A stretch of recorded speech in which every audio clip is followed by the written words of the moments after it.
Инкыйлабка кадар иш мәчете 2 мәдрәсәсе булган Дүсмәт авылы озак вакыт мәчетсез яшәгәннән соң 1993 елда шушы мәчетне төзеп сафка бастыра. Авылда хәзер инде барысы да заманча төзек. Урамнары, анда урнашкан йортлары. Ә менә телне, авыл тарихын Дүсмәтлеләр белә дә саклый да.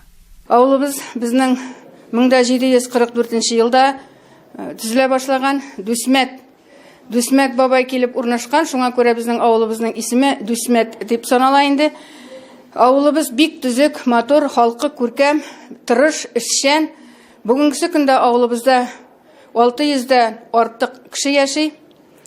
255 йорт саналып килә инде.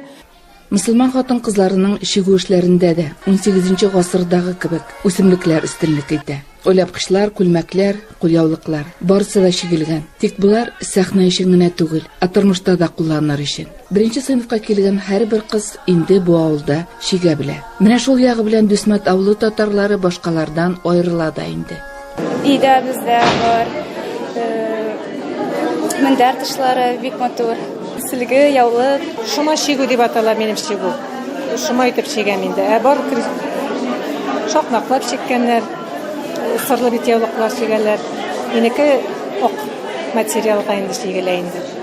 Халкыбызның үз гырыф-гадәтләренә тугры булып калып, татар моңы ярдәмендә тәрбияләү дә бу тагы бер үрнәк. Ел сайын мәдәният йортына яңадан-яңа яшьләр тартыла. Халкыбыз алдында торган бурычыбыз балаларда һәм аларның әти-әниләрендә татар рухын уятуны, үтәргә тырышуыбыз бушка түгел, ди мәдәният хезмәткәрләре. Бәйрәмебезне оештырганда дөрес күп көч куелды. Һәрбер килгән авылдашыбыз буш кул белән берәү дә килмәде. Барысы да милли ризыклар белән килделәр. Тал белән үрү, тубаллар үрәләр, борынгы заманда шитәннәр үрелгән.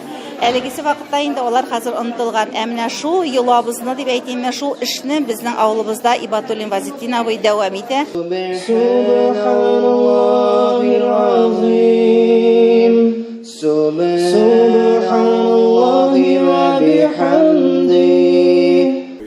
Бу җыенда Пономаревка, Александровка, Шарлык районнарыннан һәм Оренбургтан 300-дән артык кеше катнашты. Җыенның тыгыз программасында үзара аралашу, актуаль мәсьәләләр буенча фикер алышу, кызыклы мәдәни чаралар кертелгән иде.